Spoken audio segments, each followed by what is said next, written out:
Harvest na tayo mga ka-discovered sa ating tanim na sili sa baldi. Ito.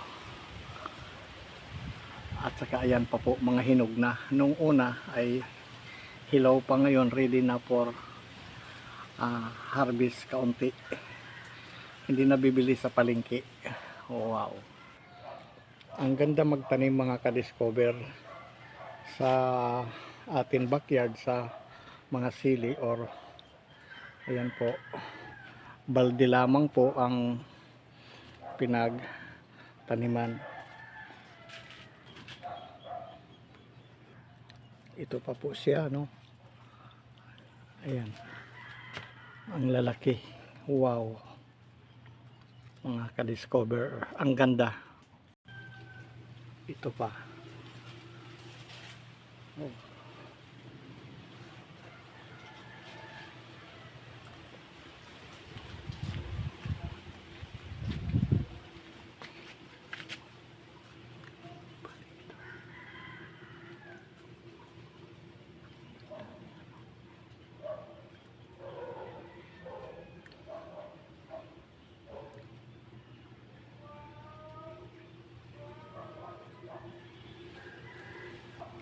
Bali, 3 puno lang itong natanim. Ayan. Tingnan natin doon sa unahan. Pero marami siyang bunga.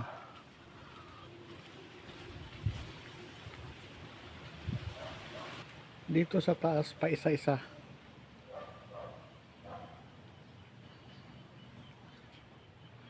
Ito malaki siya, dalawa.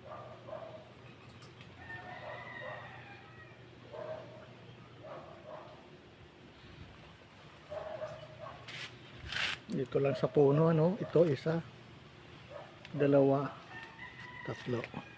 Pero iyan naman yung mga bunga niya sa ilalim. Kung titingnan natin, biring. Yan doon.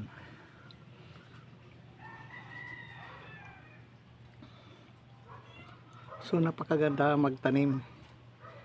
Ay may ma-harvest na kaunti.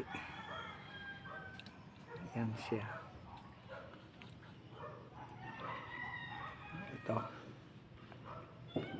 Ngunit meron pa doon sa kabila sinasabing na patining na luya yung hang. Nakabitin lang. Let's go, titingnan natin. Ito naman mga ka-discover, luya naman itong yung mga empty na bottle sa soft drinks, butasan at ilagay lang dito yung mga ipa, ay taniman lang ito na siya. No, napakaganda.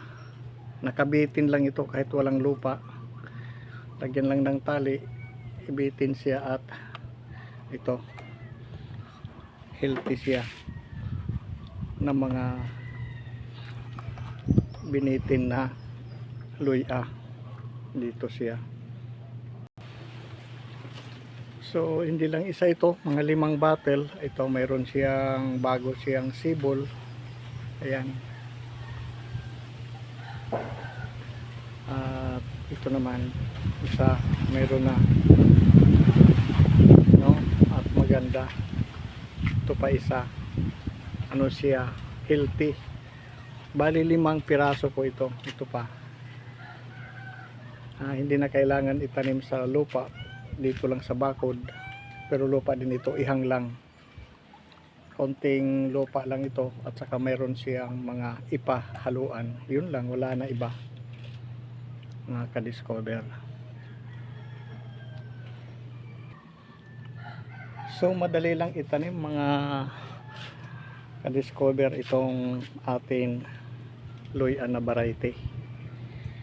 Ito lang, magbutas lang, ihang lang at siyang tutubo na.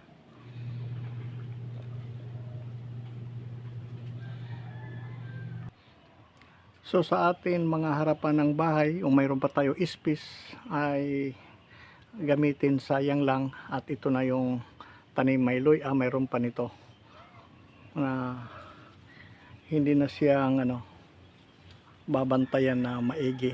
Kusa na lang siyang may hinog o mag-harvest na napakaganda itong gawin sa gilid ng bahay. So marami po salamat sa atin manonood at subscriber. Shoutout po sa lahat. At dito muna tayo sa planting ng ating bakuran sa ating gilid ng bahay. At maraming salamat po. Bye bye.